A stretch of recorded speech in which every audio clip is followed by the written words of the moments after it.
abs ang center point ng ating katawan. Sa mga nag-gym, ito ang una natin tinitingnan. Siguro madami din kayo nakita na malaki ang katawan ngunit walang abs. Pero maaari din namang nakita nyo siya doon sa kasalukuyang bulking face niya. Meron naman mga nag-gym na kontento na sila sa kanilang looks. Nag-gym sila para maging healthy, hindi naman para mag-compete. Pero para sa atin, syempre, kailangan din natin ma-enhance yung definition ng abs natin by working it out regularly. Yung lifestyle natin at yung mga kinakain, yun ang makakatulong para maging visible ang ating abs. Ako, pinag-aralan ko din yung keto, fasting, carnivore, vegan, paleo diet, biohacking, functional medicine, Germanic new medicine.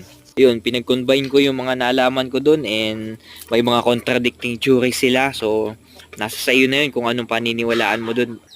Ang mahalaga, ma-broaden and deepen mo yung understanding mo doon sa iba't